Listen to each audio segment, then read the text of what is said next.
Welcome to part 2 of theme 11, the birth of the constitutional state in South Africa. The lovely little picture of the front of our constitution at the bottom here. Right, now, at the end of the previous session we talked about domestic and international factors. Now, if you continued reading that chapter, you would have read the discussion around the National Peace Accord, which was signed on the 14th of September 1991 by more than about 40 organizations, and it was signed as a pledge for peace. The focus of the accord at the time was to halt the violence that was being experienced, to set out codes of conduct, procedures and mechanisms for trying to attain the goal of peace. So the whole viewpoint was that parties agreed that they wanted peace. So very easily we could have been on the brink of civil war, but there was a declaration and an understanding that everybody wanted to move forward with the goal of peace. Now, there are different standpoints, obviously, and because our two main parties were the National Party and the ANC, we'll focus on those two. The National Party wanted a constitution that promoted power sharing and protected group rights. The ANC wanted the negotiations to result in majority rule and transfer of power. In other words, a unitary state with the ANC at the helm. Now, what were the ideologies underpinning these different parties? It's important to remember that the National Party, neither the National Party nor the ANC, were liberal Democrats. The ANC at the time was considered to be the only champion of people's freedom, excluding all other movements who weren't considered to be the pinnacle of the freedom movement. The ANC was considered to be the champion of people's freedom. And the challenge that the ANC had at the time was the idea that they might have to allow for political pluralism and institutionalized checks and balances. The National Party was underpinned by a very nationalistic ideology. So basically, this reflected in the exclusion of the majority and a privilege of a specific cultural group, which in this case would be the white Afrikaans group. So the challenge they had was to recognize the value and voice of individuals, regardless of race and ethnicity, and to accept the choice of the majority. So on the 20th of December 1991, delegates from 19 parties and administrations attended the Convention for a Democratic South Africa, or CODESA. It was at the World Trade Center in Kempton Park, Gauteng. Well, at the time, of course, it wasn't referred to as Gauteng. And it was to negotiate a new constitution and to lay the foundations for democracy. Now, some parties refused to participate, like the Conservative Party and the leftist Pan-Africanist Congress and the Azanian People's Organization. The Conservative Party said they weren't going to involve themselves because they said it was a sham for different people to negotiate, because different people and different races would never form a single nation, in their view. And then the Pan-Africanist Congress and the Azanian People's Organization, they argued that negotiations would not liberate the masses, the dispossessed masses, they said, and they were absolutely convinced that the ANC and the NP were secretly trying to collude to share power in an interim government. But in any event, initially, the 19 parties and administrations agreed to the following constitutional points. They agreed that there should be equality of sex, race and creed, that there should be universal adult suffrage, that there should be a bicameral legislature with an NA and an NCOP, that there should be proportional representation, an independent judiciary, multi-party democracy, and justiciable Bill of Rights. But there were major differences, of course, as well. The ANC wanted a majoritarian democracy, and the National Party wanted consociationalism. I'll explain what those things are now.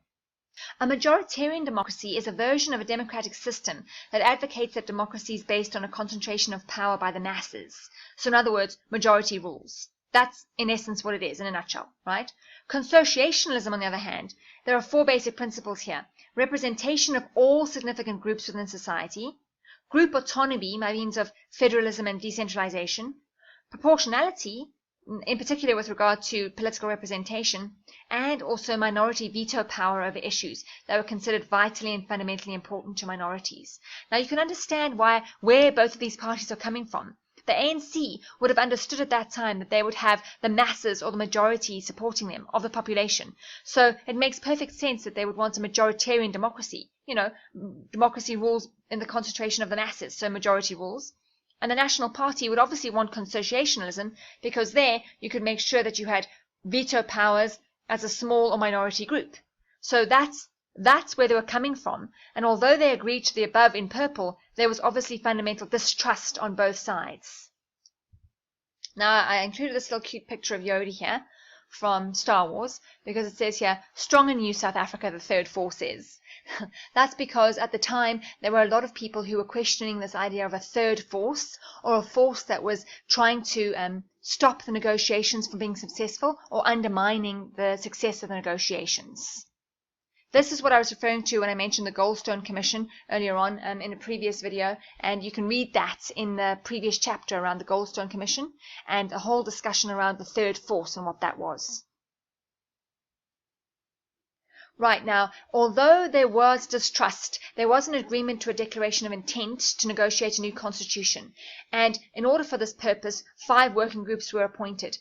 The first one was supposed to consider the creation of a climate for free political participation. The second one considered a new constitution. The third one looked at transitional arrangements, so the interim government that would need to be set up.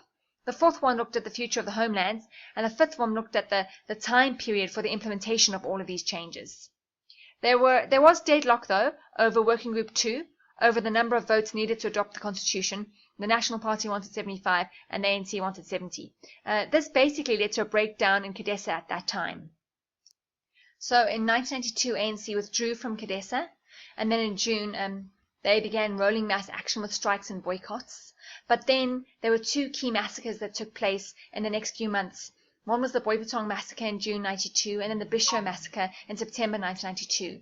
And there were a number of deaths that were recorded as a result of these massacres, and it basically brought the parties back to the table. So you had a record of understanding reached, thanks mostly to Rolf Meyer and Cyril Ramaphosa. These 2 were predominantly the key players in the negotiation process.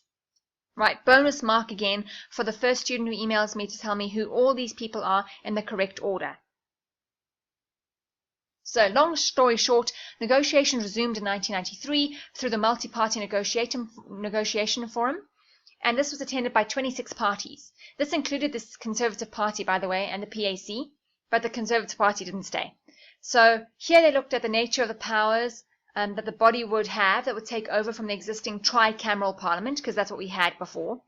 They looked at the position of the employees of the old South African and Bantustan governments in the civil service, police and defence forces, and they also looked at the geographic distribution of power, so whether South Africa would have a unitary or a federal structure.